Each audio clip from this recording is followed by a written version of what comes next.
Inspirational quotes trigger something within us when we hear them or when we read them. They activate our emotions, and sometimes when they resonate within us, they increase our pulse and they get our juices, whether they're creative or critical thinking, flowing. And that's one of the reasons why I often share quotes from already very successful entrepreneurs with Mark Creedon, founder of Business Accelerator Mastermind, in our monthly Build a Business, Not a Job podcast. And today we're going to be discussing some quotes from Richard Branson. Now, even if you're not a Richard Branson fan, and even if you're not in business or professional practice, today's show will be for you because I believe there are some great benefits that you can reap by listening to inspirational quotes.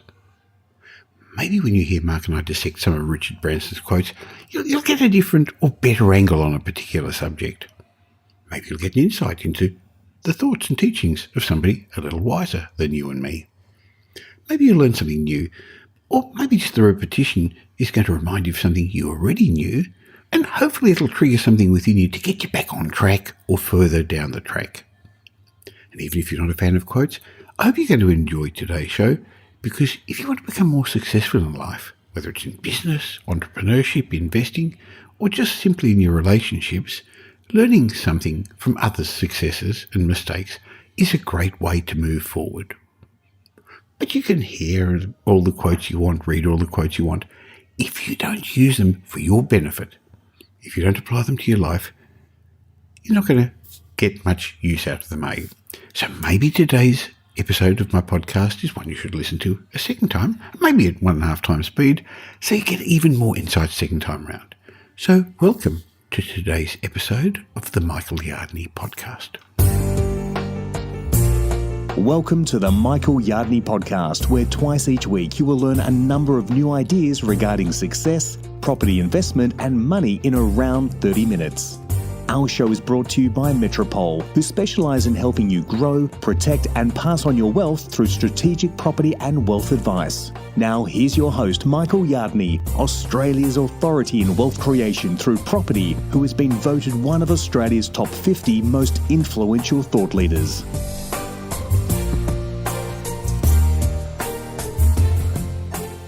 Richard Branson needs no introduction. He's a daredevil entrepreneur, but he's best known as the founder of the Virgin Group. If you're looking for inspiration, it's interesting to know that in school, Branson struggled with dyslexia. I believe he still got it to a degree. He couldn't adapt at school, so at 16 he decided to drop out and start a youth culture magazine called Student. That magazine was the starting point for a humble music store that he called Virgin Records. Now, today, Branson's got a net worth of close to $5 billion. He's got more than 400 companies in his group, and he's one of the most highly respected CEOs in the world. So I'd like to have a look at some of his quotes as a form of inspiration for me and for you with my business partner, Mark Creedon, founder of Business Accelerator Mastermind. Welcome, Mark. Hello, Michael. Good to see you.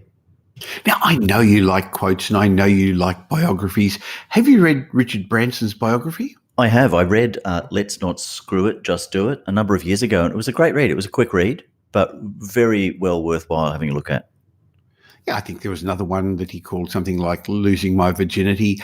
But there's lots of Richard Branson quotes all over the internet, and I, like you, enjoy reading them, getting some inspiration, but also getting into the mind of successful people so you can understand how they're thinking and see how it can relate to us and how it helps our clients at Business Accelerator Mastermind.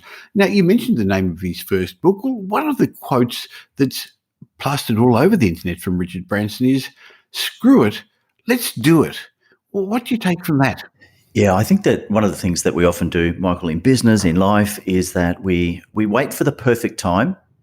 We wait for the perfect moment as opposed to just getting in and getting it done. And it reminds me of another great leader in General Colin Powell, who says if you wait, I think it's the 50-70 rule. He says if you wait until something is 70% ready to go, then you've waited too long. If you can get to certainty of 50%, then you should simply do it. And I think that's what Richard's saying in that quote. Make it happen. And Mark, I'm noticing that a lot at the moment with all the uncertainty in the world. People are waiting. They're waiting for things to get right. They're waiting for the economy to improve, whether it's property investors, business owners, entrepreneurs.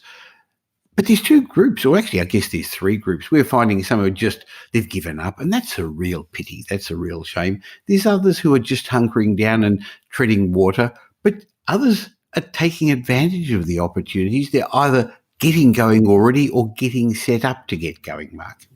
Yeah, they are. Michael, I was having a chat with Mick the other day, and Mick comes from a special forces background, and he's always wanted to put together a business involving adventure. And when you think about it, a lot of the adventure things that he's done in the past have been overseas. So, given the fact that we're in this pandemic, it's a bad time. There was 50 reasons why he shouldn't, but what he did was he found the 5 reasons why he should. And we worked together on those 5 reasons, and that's what sort of pushed him on to go, right, well, I'm going to do this, and now is as good a time as any. Yes, there'll very rarely be a better time, and I guess that's the benefit of having somebody to bounce these ideas off. Okay, another quote from Richard Branson, and he said, "There's no greater thing you can do with your life than to love your work and follow your passion in a way that serves the world and you." Some wise words there. Yeah, very wise words. And Michael, I often feel sorry for people who are in a job or in a business that doesn't have any of their passion in it. I mean, imagine what it'd be like getting up every morning and not being able to follow your passions. And it kind of links to what we said just before, that there's no better time to make the change than now. Or what is it? The best time was yesterday, the second best time is today. But to take something which is your passion and turn that into a way of earning money, and then even still a way that actually serves. I mean, the biggest way to get what you want is to help more people get what they want. That's the easiest way to do it. And I think if you can tap into your passion, you can serve other people, geez, your rewards are going to come, whether they're financial rewards or whether they just make you feel, really very good about what you do. Now, unfortunately, life keeps throwing things at us that sends obstacles, hurdles, cracks in the road. And unless you have the passion, it's just too easy to give up. So I think that's one of the reasons why successful people are successful, because they are passionate. They love what they do, so they don't see it as work, but also their passion allows them to get through all the obstacles that are thrown their way. Let's have a look at another Richard Branson quote. "When you're first thinking through an idea, it's important not to get bogged down in complexity. Think simply and clearly." It's hard to do that. Yeah, Michael, it is. And, you and I sort of think quite similarly in lots of these things. We'll go, like, we've got this idea, let's push the idea out, and let's worry about, we get bogged down in enough detail, or we don't get bogged down. We actually dive into enough detail that we've got as many of the bases covered as we need in order to make it progress to the next stage. But if you're going to wait until you've got every possible scenario covered, it gets back to the screw it, let's do it quote, doesn't it? It's, if you wait till every possible scenario is covered, you'll probably never take that step forward. So sometimes you've got to make a decision, you've got to step forward, you've got to cover what you can, and then step out and make it happen. Now, we know that there are a number of different personality styles. So some people listening to our chat at the moment, Mark, are going to be the more analytical people. They're going to look at all the detail. They're going to find all the potential worries, the potential faults. And in many ways, that's going to hold them back. Analytical people definitely have their role and can become very successful business people and entrepreneurs. But often they need somebody else to bounce their ideas off because they can get just too bogged down. Well, that's what we find, Michael, when I'm having conversations with our mastermind clients, is that particularly the analytical clients, it's, Mark, I've got this idea, I want to move it forward, but, there's all of these reasons why I think it can't work, or there's all of these reasons that I'm getting caught in the nitty gritty. And so what I can do is just work with them to try and lift them up just that little bit, pull them back out to that bigger picture just a little bit more. They've still got all of the bases covered that they need to be able to proceed, but just to help them to take that next step forward with covering the ideas or covering the detail without getting bogged down in the detail. Well, I think one of the challenges they've got is they're concerned about failure. They're concerned about not getting it right. Unfortunately, failure is part of business. It's part of life. And one of Richard Branson's quotes is, if at first you don't succeed, there's no need for the F word. And he's talking about the failure word. He said, pick yourself up and try again. And that's an important thing to remember, because I'm a real success at failure. And I know you've had your share of failures as well. But we've both got resilience, and that's one of the reasons we're where we are today.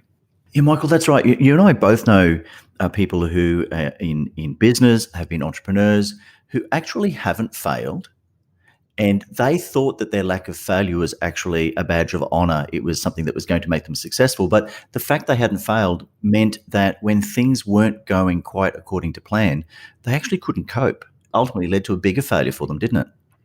It did. And when I've employed team members at Metropole, I've often been happy to employ people who've given it a go and haven't been as successful as they'd liked. I don't like using the F word, but basically they're better team members. They're more realistic on what's going on. So failure is part of success. It's part of the process because there's no straight line to success in whatever you're looking for. There's a couple of steps up, one step back, 2 steps forward, 3 steps back, and then you eventually get to the destination. Yeah, you do. I guess the good thing about failure, though, is that you're right. It can be a couple of steps forward and a few steps back, but it's the learning experience. I mean, one of the things that I often talk with clients in our coaching sessions is not just what did you achieve in the last 30 days, but what are the lessons you got from that achievement? And so whether it's an achievement, whether it's a win, whether it's a loss, even if it's a failure, it's what did you learn from the process? So if you never fail, you're never going to learn. That makes sense. Another quote from Richard Branson is, "You don't learn to walk by following the rules. You learn by doing and by falling over." It's a little bit like the first couple of things we've already discussed, Mark. Yeah, you can see a real theme of conversations coming from Richard. Michael, I spent a bit of time yesterday with my 6-month-old granddaughter, and she's sort of trying to crawl. And it's interesting to watch. They've all tried different ways, but the one thing that they all do is they all fall flat on their face at some stage. But imagine if, as babies, we fell on our face when we tried to crawl and we just gave up. I mean, we'd all just be lying on a mat and waiting for somebody to come and feed us for the rest of our lives. That's right. So don't follow the rules is what he's implying there. Try it, do it, fall over, pick yourself up again. Another quote that I didn't know was attributed to Richard Branson because I've heard it so often is, "Luck is what happens when preparation meets opportunity." Of course, that's true. Oh, it is true. In fact, I was having a conversation with Trevor just the other day. He's one of our mastermind members, Michael. Now, Trevor's in the food hygiene business, but because we're recording this during the sort of the COVID-19 pandemic, and one of the things that he's done quite well with is being able to provide food hygiene testing service. So, in fact, his business has done quite well during this process. One of the things I really liked about Trevor is that he didn't sit on his laurels there. He didn't go, well, I'm just going to ride the wave.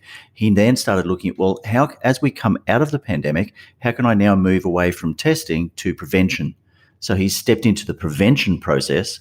And how that came about is somebody said to him, oh, geez, you're lucky. You're going to survive the pandemic and you're going to do well on the other side.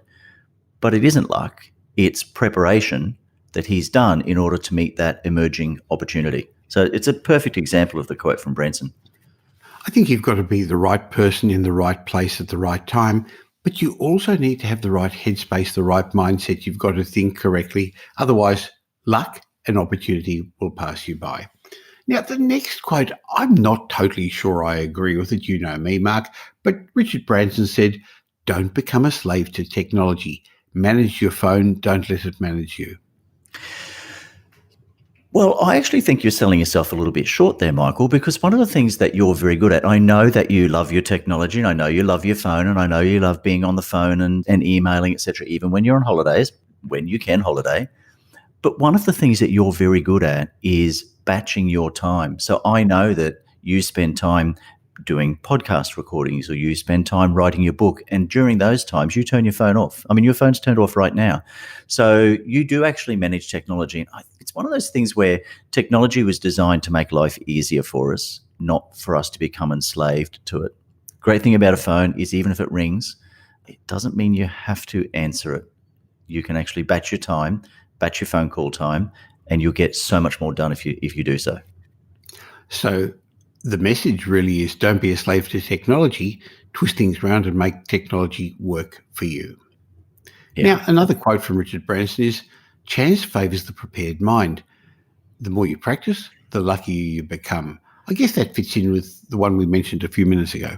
Yeah, it does. I mean, the more times that you focus on, and Michael, we often talk about the concept of going deep and narrow rather than really broad and shallow.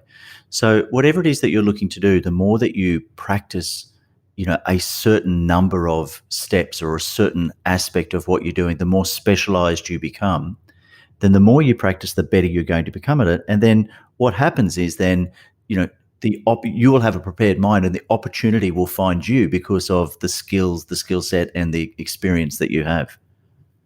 Now, that's interesting you say that because, we don't prepare these chats and we see what comes out of our mind at the time. And initially I thought, no, Mark, you actually have a very broad range of clients that you help in Business Accelerator Mastermind. You have people from Australia, you have people from overseas, you have professionals, you have even some employees who still use you as their business coach. But then I realized, no, that's not true, because in many ways, despite you being able to draw from lots of different industries, you only work with certain sorts of people at a particular level in business. So it's not really for beginners, and it's probably not for people already making $60 million more a year, but you're helping already successful investors, entrepreneurs, business people get to the next level. That's right, Michael. So, the thing is that we know the areas that we're good at. I know the areas that I'm very good at coaching, and by continuing to coach into those areas, we do it extremely well. And we can very quickly spot opportunities, we can spot blind spots, and we can help people move to the next level by being focused on what our skill sets and our areas of expertise are. I remember what one of my early mentors said, I'm much better doing the one thing 100 times than 100 things once. That's how I become an expert at something. So Richard Branson basically said, the more you practice, the luckier you become. He also said, life is a hell of a lot more fun if you say yes rather than no. Unfortunately, there's a lot of negative people going around at the moment. There's lots of pessimists, and it has nothing to do with all that's happening in the world at the moment. They always seem to be there. If COVID wasn't there, they'd find something else to be upset about. Yeah, you're right. And the interesting thing, Michael, is that people have become sort of, Facebook experts on, last month they were experts on one thing. Now they're experts in epidemiology and pandemics. One of the things that I decided a number of years ago was to start saying yes. Michael, most people may not realize, but I'm actually a bit of an introvert by nature. So for me to go and push myself out of my comfort zone, going to functions, going to events, going to lunches or networking or any of those sorts of things is really a stretch for me. But I decided that my default position on those things was always no. I made a conscious decision to make my default position yes. And the interesting thing, I've met some amazing people. I've met fascinating people. I've had great times. So just taking that little switch and going, well, even if your default position is no, make the effort, a little paradigm shift, flick the switch and make that default position a yes, and watch the world open up for you. So Richard Branson said, life's a lot more fun if you say yes rather than no. You're going to find lots of opportunities out there if you do. He also said, a business has to be involving. It has to be fun. It has to exercise your creative instincts. Now, this is true. What would you say to people who aren't in business but are employees? How does this relate to them? Michael, it's interesting because I was having this conversation with Mike and Marty, both of whom you know, and they're involved in tax and tax depreciation. It's a pretty boring business, really. I mean, they could talk about it all day long, but for most of other people, it's pretty boring, and even people coming and working with them. So what they did was they went out of their way to consult with their employees, and they said to the team, okay, guys, what can we do to make things more fun here? So, they bought some bean bags, they put some lolly jars in, they've got a basketball hoop in the office. And so they've created an opportunity for what is a boring subject, if you like, for the people in their office to have some fun. And what it's done is it's actually generated more business because their team are happy, they produce a lot, their productivity is higher, and the outward appearance of the business is less staid and starch.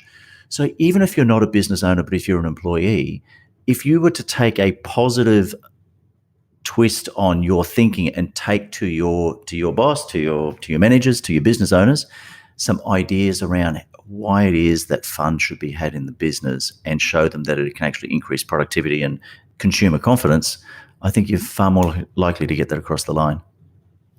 Now, Mark, on a number of occasions you've been mentioning this client, that client. Now, some people know what you're doing and many won't. So maybe I should give a bit of a disclaimer. I said it at the beginning, you're my business partner, but we're also very good friends. But way back, you started off as my business coach over a decade ago.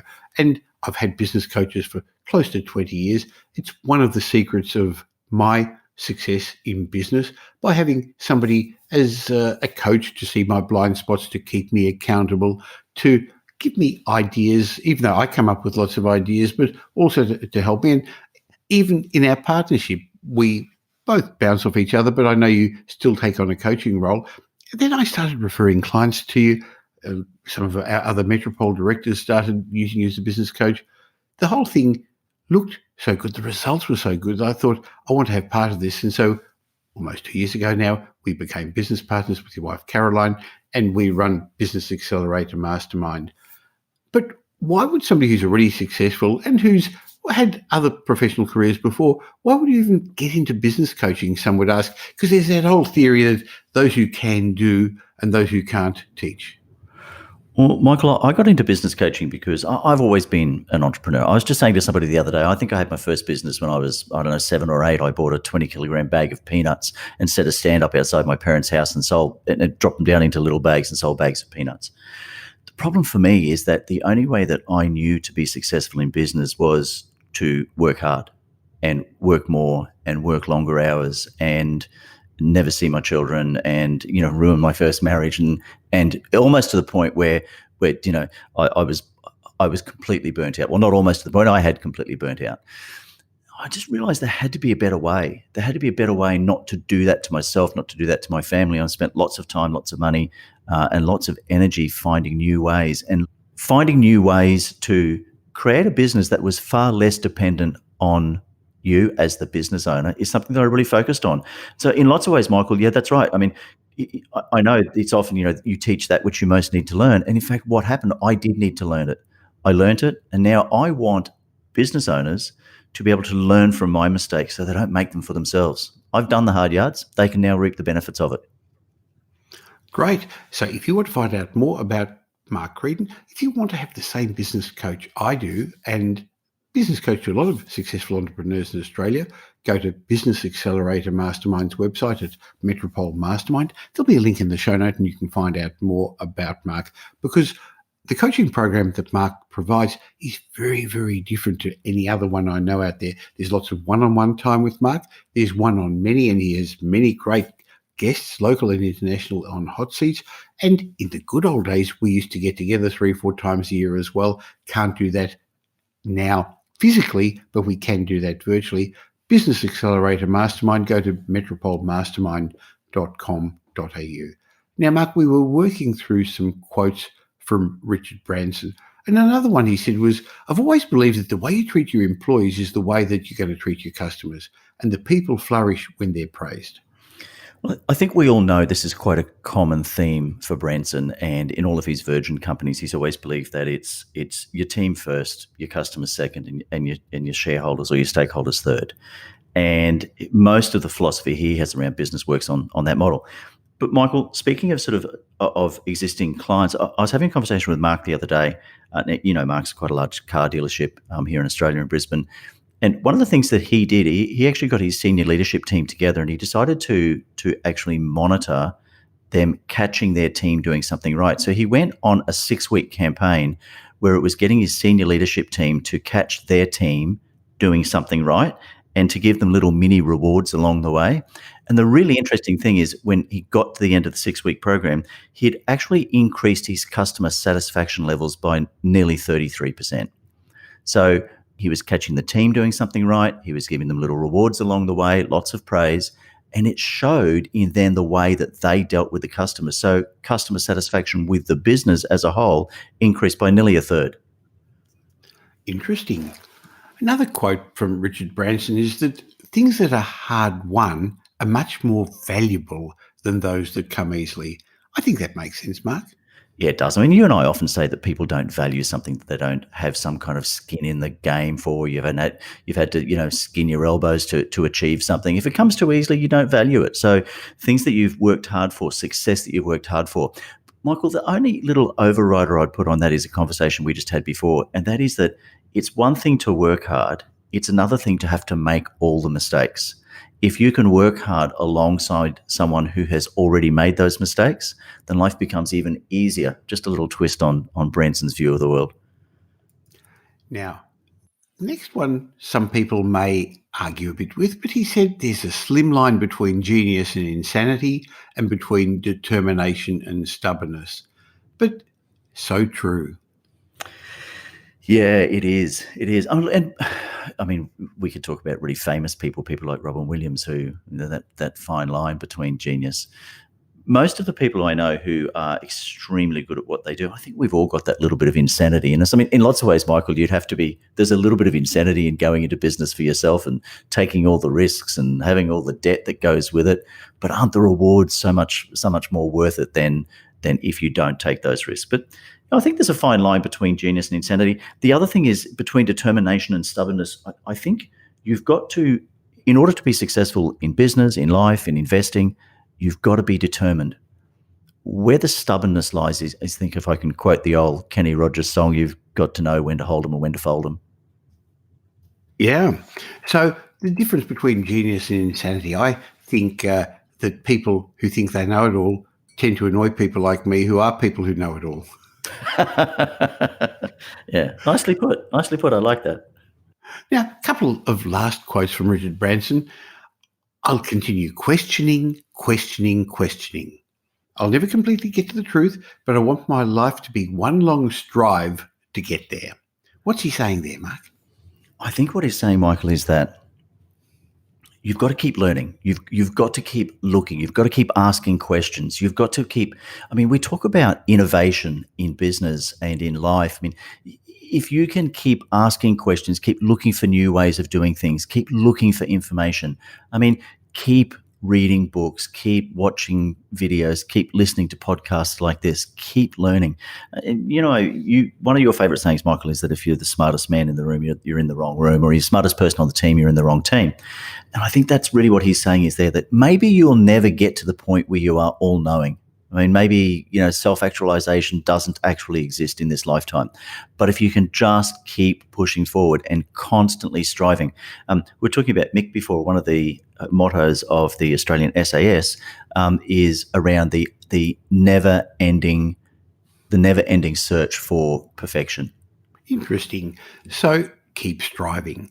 The last quote I'd like to share from Richard Branson is one that rings true to me, and I know to you, and it's about capitalism. He says, capitalism, which in its purest form is entrepreneurism, even amongst the poorest of the poor, capitalism does work. But those who make money from it should put it back into society, not just sit on it as if they're hatching eggs. He's saying that once you reach the top, you've actually got to send the elevator down to help other people up too. Yeah, you do. And it relates back to one of the earlier quotes where he said one of the greatest things you can do is to find something that's your passion that also serves the world.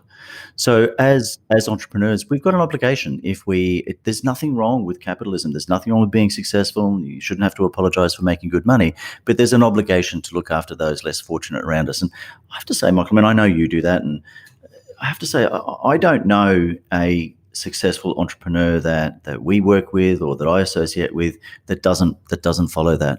I think it's a part of your obligation, but there's also a massive personal reward in knowing that some of the work that you're doing is actually going to leave the world a slightly better place than when you came. Now that's interesting, because if you're dealing with people at that level, you're going to find that that's a common theme amongst many successful business people, entrepreneurs and professionals. But the poor don't see it that way. They don't recognize that most of the charities are supported by the rich, or how many donations they make to help things go round. All they see is greedy rich people who they think have robbed and pillaged to get to where they are. But there's lots of people, I think most of the people that we deal with, we're very lucky with all those in Business Accelerator Mastermind, that are very community-minded as well. In the past, we've run charity balls, haven't been able to this year. We donate a lot to charity, but just doing it quietly is not necessary. There's lots of ways you can pass the message down to others. One of the ways we're doing this is doing these podcasts, writing books, writing blogs, helping people. If somebody asks a question, even if they'll never become a client, you're still happy to speak to them. So am I. Yeah, 100%. And Michael, I do that all the time. When I'm very happy to see somebody struggling with something, and I know that they're not in a position to be able to pay me, then I'm still very happy to give them some help, because that's really what it's all about. It's the opportunity to help those that I know that are struggling. But I also, if you can help those that are struggling but have the desire to improve their position, then I'm very happy to do that. And you and I both do that on a regular basis. Well, that goes back to one of his earlier quotes about having fun. That brings some fun back into it, because money is useful in those areas of your life where it's important, but it's not at all important in all those other areas. So if the only reason you're going to work, the only reason you're a business person or an entrepreneur is to make more money, you'll probably never have enough, and you'll probably never enjoy what you're doing.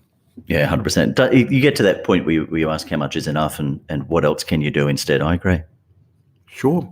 Well, Richard Branson left us with some interesting thoughts, some interesting ideas. I was happy to get your ideas about it as well, Mark. So I look forward to catching up with you once a month on these regular Build a Business, Not a Job podcasts. Last time we talked about Donald Trump, got a lot of great feedback on that. It'll be interesting to see what people think about our thoughts with Richard Branson. Thanks for your time. It's always a pleasure, Michael. I hope you learned something from my chat with Mark Creedon as we discussed some of Richard Branson's inspirational quotes. And of course, if you want to end up having the same business coaches I do and many of the directors at Metropole, why not go to metropolemastermind.com.au, find out about Mark's Business Accelerator Mastermind program, and have him as your coach as well. Now, if you got some benefit from today's show, why don't you tell somebody who'd benefit from it as well about it? You can just let them know about the podcast, or you can let the world know by leaving a review on Apple Podcasts or Stitcher or Spotify or wherever you listen to this. If I read out your review, as I'm about to for Kaza Chit, I'm going to gift you one of my books as a way of saying thank you. So Kaza Chit left a review on Apple Podcasts saying, "Thank you. Concise, seemingly unbiased, wide-range information, always with a positive but realistic attitude. Working my way back through all the episodes and have requested a call. Thank you, Karen C." Well, Karen, thank you. And I look forward to being part of your wealth creation journey. I look forward to catching up with you again too. Twice a week on the Michael Yardney podcast. In between, you can catch me on social media. I'm in most places. Just look for Michael Yardney, or in my daily property update newsletter. In the meantime, have a great week. Make it a great week. Thanks for listening to this episode of the Michael Yardney podcast, which was brought to you by Metropole, who help their clients grow, protect, and pass on their wealth through strategic property and wealth advice. If you like what you heard and don't already subscribe, you'll find us on iTunes or on your favorite Android app as the Michael Yardney podcast. Watch out for our next show, which comes to you twice a week, and you'll learn some new ideas about property investment, success, and money in around 30 minutes. To get more of Michael's thoughts, go across to www.propertyupdate.com.au and sign up for his daily morning briefing, and you'll hear from not only Michael but a group of leading property success and money experts. And just a reminder that the information you heard in this show today is general educational advice and not specific investment advice, as we don't know your personal circumstances. If you're looking for specific advice, why not ask the team at Metropole to help you?